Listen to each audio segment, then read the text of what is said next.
Hi friends, welcome back to my YouTube channel. ತುಂಬಾ ಈಸಿಯಾಗಿರುವಂಥ ಅಷ್ಟೇ ಟೇಸ್ಟಿಯಾಗಿರುವಂಥ ಒಂದು ಬ್ರೇಕ್ಫಾಸ್ಟ್ ರೆಸಿಪಿನ ಹೇಳ್ಕೊಡ್ತಾ ಇದ್ದೀನಿ.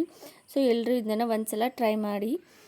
ಮೊದಲಿಗೆ ನಾನಿಲ್ಲಿ ಒಂದು ಕಾಯಿಯನ್ನು ತೊಗೊಂಡಿದ್ದೀನಿ. ಸೊ ಅದನ್ನು ಏನು ಮಾಡ್ಕೊಂಡಿದ್ದೀನಿ, ಚಿಕ್ಕದಾಗಿ ಪೀಸನ್ನು ಮಾಡಿಕೊಂಡು, ಸೊ ಕೊಬ್ಬರಿಯನ್ನು ಮಿಕ್ಸಿ ಜಾರಲ್ಲಿ ಹಾಕ್ಕೊಂಡು ಪೌಡ್ರನ್ನು ಮಾಡ್ಕೊಂಡಿದ್ದೀನಿ. ಆಮೇಲೆ ಅದರಲ್ಲಿ ಸ್ವಲ್ಪ ಅಚ್ಚ ಖಾರದ ಪುಡಿ, ಆಮೇಲೆ ಕೊತ್ತಂಬರಿ, ಉಪ್ಪು ಹಾಕಿ ಈ ಥರ ಮಿಕ್ಸ್ ಮಾಡಿ ಇಟ್ಕೊಳ್ಬೇಕು. ಆಮೇಲೆ ನಾವು ಹೋಳಿಗೆ ಮಾಡ್ತೀವಲ್ವ, ಸೊ ಹೋಳಿಗೆಯಲ್ಲಿ ಹೂರಣನ ಯಾವ ಥರ ತುಂಬ್ತೀವಿ ಅದೇ ಥರನೇ ಇದು ಕೊಬ್ಬರಿ ಸ್ಟಫಿಂಗನ್ನು ಅದರಲ್ಲಿ ತುಂಬಬೇಕು.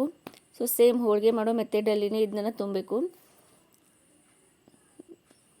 ನೋಡಿ, ಈ ಥರ ಚೆನ್ನಾಗಿ ಅದನ್ನು ತುಂಬ್ಕೊಳ್ಬೇಕು.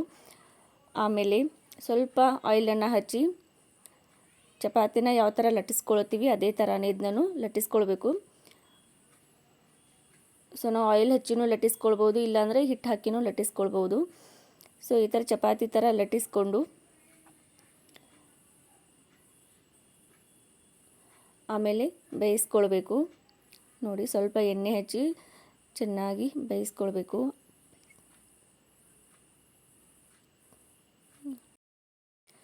ಕೆಲವೊಂದು ಸಲ ಮಾರ್ನಿಂಗ್ ಟೈಮಲ್ಲಿ ಪಲ್ಯ ಮಾಡೋದಕ್ಕದು ಟೈಮ್ ಸಿಗಲ್ಲ. ಸೊ ಆ ಒಂದು ಟೈಮಲ್ಲಿ ಈ ಥರ ಈಸಿಯಾಗಿ ಈ ಒಂದು ರೆಸಿಪಿನ ಮಾಡ್ಕೊಂಡು ತಿಂದರೆ ತುಂಬಾ ಚೆನ್ನಾಗಿರುತ್ತೆ. Thank you.